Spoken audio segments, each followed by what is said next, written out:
अस्सलाम वालेकुम, मैं हूं इमरान खान और आप देख रहे हैं आई एम वर्ल्ड। काबूला से इमरान खान के सबसे बड़े सपोर्टर बशीर साहब हमारे साथ मौजूद हैं।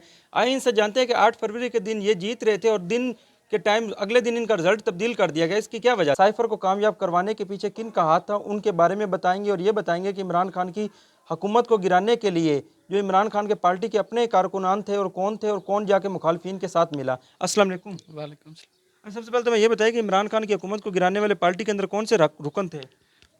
एक तो पहला नंबर तो है फवाद चौधरी जिन्हें पंजाब हुकूमत गिरा। दूसरा नंबर है अपना मुराद सईद जेडे मेन इस सत्यानाश करने वाले ने। उस तो अगे यानी कि 5-6 लोग ने ऐसे, दो तिन्हों का तो मैं नाम लै सकना, दो तिन्हों का तो मैं जबान पर नाम लियाना भी नहीं पसंद करता। अच्छा, जो लोग अब जीत कर इमरान खान के नाम पे जीते हैं और पार्टी छोड़ गए हैं, क्या इनका मुस्तकबिल आगे क्या होगा? वही होएगा जो परवेज़ खटक का होया ਤੁਹਾਡੇ सामने। 8 फरवरी की रात आप जीत रहे थे और ऐसा क्या हुआ कि 8-9 फरवरी को आपका रिजल्ट तब्दील हो गया?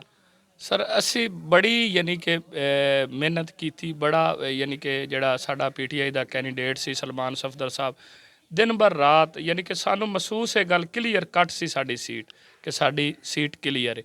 रात ਨੂੰ ਜਦੋਂ ਦੇ ਇਲੈਕਸ਼ਨ ਹੋਇਆ ਨਾ ਤੇ ਸ਼ਾਮ ਨੂੰ ਮੈਂ ਆਪਣੇ ਪੋਲਿੰਗ ਤੇ ਗਿਆ ਤੇ ਉੱਥੇ ਫਾਰਮ 45 ਸਾਨੂੰ ਮਿਲਿਆ ਹੀ ਨਹੀਂ। ਉਹਨਾਂ ਸਾਨੂੰ ਫਾਰਮ 45 ਦਿੱਤਿਆ ਹੀ ਨਹੀਂ। ਅਸੀਂ ਤਕਰੀਬਨ ਕਮ ਸੇ ਕਮ 2 ਤੋਂ 3 ਘੰਟੇ यानी कि टाइम 6 बजे तो बाद रात 10 बजे तक पोलिंग के बाहर खड़े रहे स्कूल के, सानू कोई उन्हें फॉर्म 45 नहीं दिता। तकरीबन कोई 2-3 बजे रात दे उन्हें कहा जी जनाब तुसी हार गए जी 23,000 वोट। अच्छा, आपके पोलिंग एजेंट्स के अंदर मौजूद नहीं थे पोलिंग स्टेशनों के?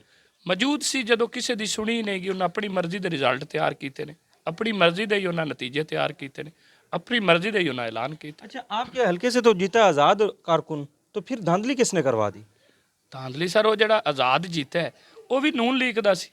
थोड़े दिन पहले जो इलैक्शन की डेट आवन तो पहले उत्थे इंटरव्यू देवन गया अपना मरियम नूं, शहबाज शरीफ नूं, ते वो भी नून लीग का सी। वो लॉन्च किया गया सी भी जड़ा जिसके पास टिकट सी वो यानी कि नाजुक कैंਡੀਡੇਟ सी, वो हार जाना सी। पीटीआई समझते हैं कि वो टिकट लेने गया था पीएम के पास, उन्होंने दी नहीं टिकट। दी नहीं टिकट, उन्हें कहा जी टिकट असी तेनों नहीं देनी, तू आज़ाद खड़ो। डॉलर न्यू ने जो कल अदालत में पेश हुआ तो उसने इमरान खान के बारे में बयानिया दिया, तो इस पर आप क्या कहना चाहेंगे? वो कहता जी सैफर है ही झूठ। सैफर किवें झूठ है ਜਦੋਂ ਉਹਨੇ ਸਾਰਾ ਕੁਝ ਕੀਤਾ। इमरान खान यानी कि सैफर आया, हुकूमत गिराई गई हमारी, सानू बदतरीन यानी कि जिल्लत वेखी गई। उस तो बाद अगर वो अज कहता भी सैफर झूठ है तो मैं तो नहीं समझदा भी झूठ। और क्या समझते हैं इमरान खान की पार्टी में कोई ऐसे कारकुन थे जो कि साइफर की वजह से उनकी हुकूमत गिराने में कामयाब करवाई उन्होंने? वो है सी, राजा रियाज सी, मुराद सईद सी, फवाद चौधरी सी, तो और भी मुतादद लोग सी जिन्ना यानी कि जेड़े बैठे रहे बड़िया बड़िया वजारतां, बड़े बड़े प्रोटोकॉल लैंदे रहे, छेकड़ो ना। क्या कि इन दिनों में इमरान खान से कोई मुलाकात नहीं हुई? नहीं, कोई मुलाकात नहीं है इमरान खान से। क्योंकि आपने इमरान खान की किसी टीम से भी नहीं कहा?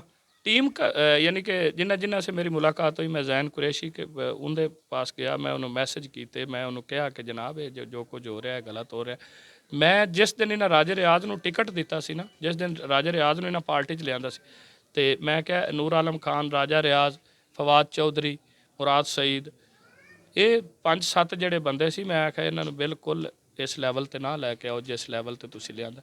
ਉਹੀ ਬਹਿਸ ਬਣਾ, हुकूमत गिर गई। मतलब इमरान खान की टीम नाकस थी? नाकस बिल्कुल नाकस सी। 5-7 लोग सी ਜਿਹੜੇ गंदे लोग सी, यानी कि बद करदार लोग सी, उन्होंने इन्हें अगे बहा दिता, उन्हें सब कुछ करके। इमरान खान ने जेल से पैगाम जारी किया कि मैं बहुत जल्द रिहा होने जा रहा हूँ, 6 माह बाद हुकूमत खत्म हो जाएगी। ये हुकूमत कैसे खत्म होगी? हुकूमत जो मंगयाई है, जो मुल्क के हालात ने, बिजली के बिल डबल तो ट्रिपल हो गए ने, मंगयाई इतनी है कि लोग सकत तो गल बाहर हो गई। साफ ज़ाहिर है इमरान खान तो जेल उनका तो रहना बनता ही नहीं, उन्होंने रखना ही नंदा नहीं बनता। हर चीज़ जिन्ने मुकदमे ने सारे झूठे ने। क्या समझते हैं पाकिस्तान पीपल्स पार्टी ने वजारतें क्यों नहीं ली? जड़ा ना जी आसिफ अली जरदारी जड़ा इस टाइम सदर पाकिस्तान है, बहुत एक शातिर इंसान है, बहुत एक यानी कि होर किस्म का सियासतदान है। उसने सिर्फ नून लीग नूं ने गंदा करना। नून लीग मंगयाई सिर होंदे, जिहड़ी बेरोज़गारी चल रही है मुल्क के, बिजलियां दे बिल, जो ही मामलात ने मुल्क के सियासी इस्तेकाम नहीं है, मुल्क की माशी सूरत हाल बिल्कुल खराब है। सिर्फ उन्हें इस वजह तो ही नहीं लिया कि मैं लेना तो सारा मलबा मेरे ते ही आएगा।